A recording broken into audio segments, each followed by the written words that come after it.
parang lumalabas meteoric rise, meteoric fall din.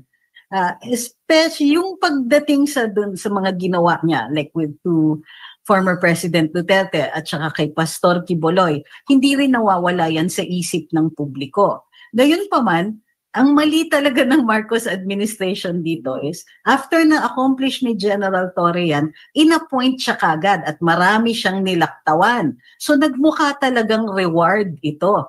Imbis na nilagay siya dyan on his merits dahil pitbull nga siya at yun ang hinahanap nila, nagmukhang, oh, good boy, reward ka namin ng ganito. So now, sa pagtatanggal sa kanya, nagmumukha talagang elitist politics na ito.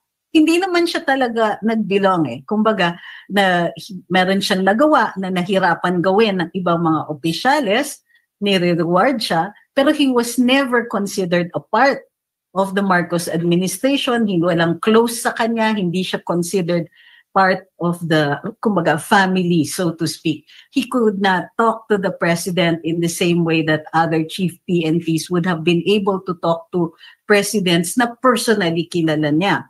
So kumbaga naipakita din sa kanya na you may be the chief PNP pero wag mong iisipin na yung power na yan ay sayo, hiniram mo lang yan, power na yan, and it came from the president. So this was a big wake-up call.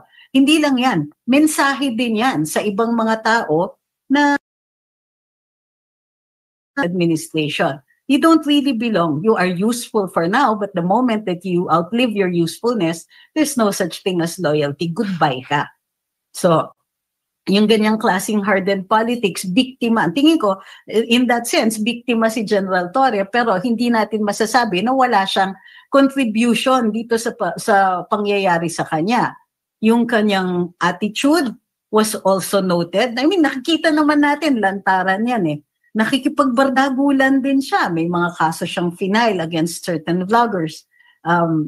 Naging hypersensitive siya. When before, mas mahaba naman ang pasensya niya. So, power really corrupts and absolute power corrupts absolutely. So, in this case, nakatikim lang ng konti, nagkaroon kaagad ng impression, masyado naman yata siyang nag-enjoy doon. So, even yung mga figures or power figures dyan sa Marcos administration, parang may hampas ito. Wag mong iisipin na belong ka dito. Nagamit ka namin, useful ka. Ngayon, di ka na useful kasi nakakahiya na. So, ang bilis. April 29, yung kanyang appointment, nag-take office siya ng June 2, out na siya by August 26. O, di ba?